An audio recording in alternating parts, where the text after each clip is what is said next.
The world is in mourning. One of the most beloved and transformative spiritual leaders of our time has passed away. Today, Cardinal Kevin Farrell, the Vatican's Camerlengo, confirmed the death of His Holiness Pope Francis. Pope Francis was 88 years old. His passing marks the end of an extraordinary 12-year papacy, one defined by humility, reform, controversy, and a deep commitment to compassion. The Holy Father had been battling a severe case of bronchitis for over a week. Doctors had initially hospitalized him on Friday, February 14.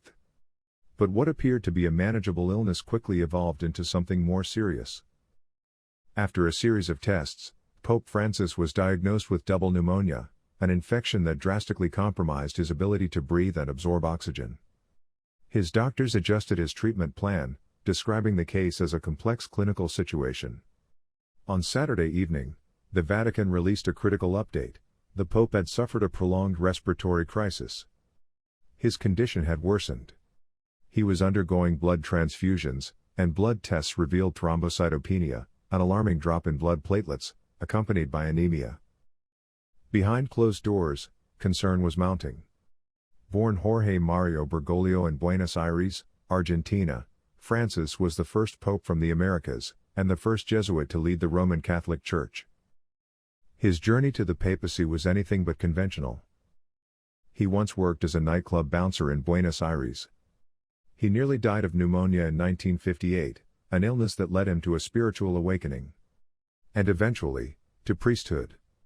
When he ascended to the papacy in March 2013, following the resignation of Pope Benedict XVI, Francis inherited a church in crisis, rocked by sexual abuse scandals, doctrinal disputes, and a declining moral authority in the modern world. He chose the name Francis, inspired by Saint Francis of Assisi, the patron of the poor.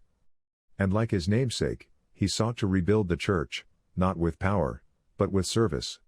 He became the people's pope, rejecting luxury, embracing transparency, and calling for mercy over judgment. He opened arms to migrants, pushed for climate action, championed economic justice, and dared to say, "Who am I to judge?" When asked about homosexuality in 2013, a statement that echoed around the world.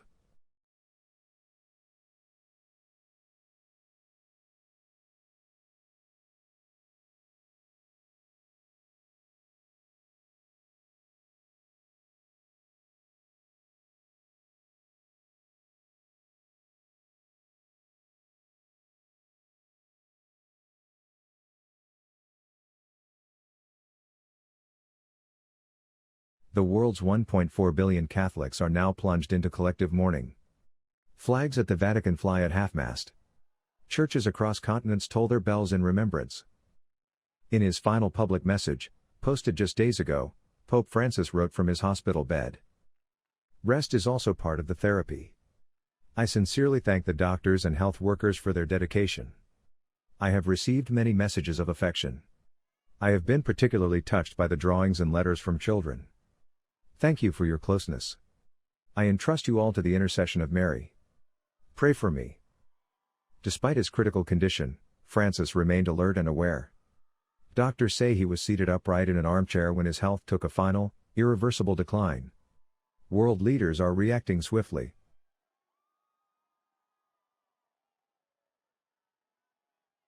As we reflect on the life of Pope Francis, we remember a man who never lost sight of the poor, who challenged tradition with compassion, and who chose to lead not as a monarch, but as a shepherd. The man in white is gone. But the legacy he leaves behind, of faith, mercy, and fearless love, will live on.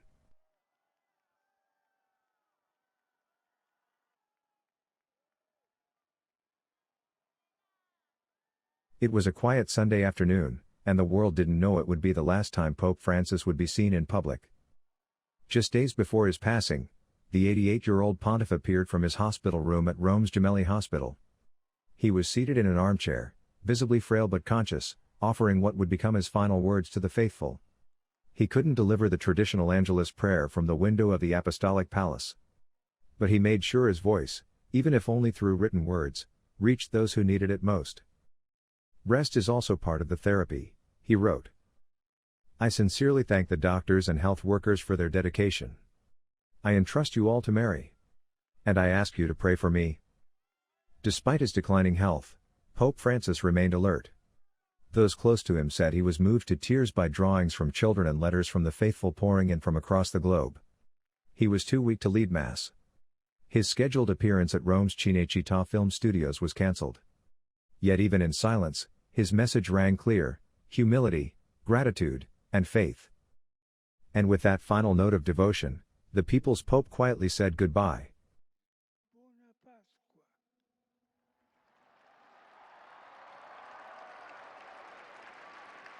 Chiedo il maestro delle cerimonie di leggere il messaggio.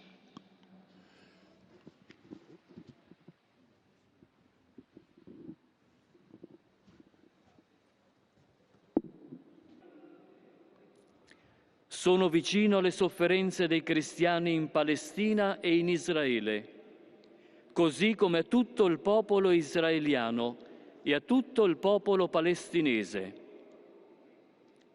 Preoccupa il crescente clima di antisemitismo che si va diffondendo in tutto il mondo.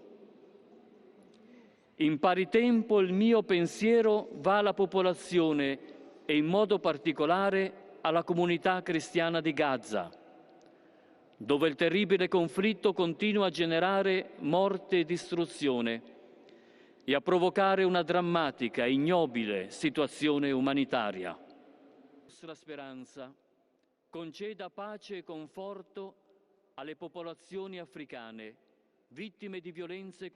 Cristo risorto e fonda il dono pasquale della pace sulla martoriata Ucraina e incoraggi tutti gli attori coinvolti a proseguire gli svolti volti a raggiungere una pace giusta e duratura.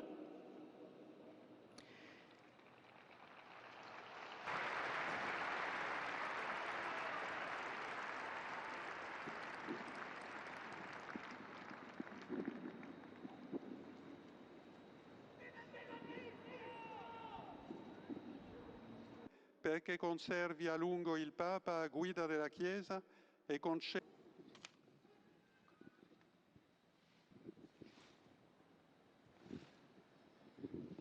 Benedicat vos, omnipotens Deus, Pater, et Filius, et Spiritus Sancti.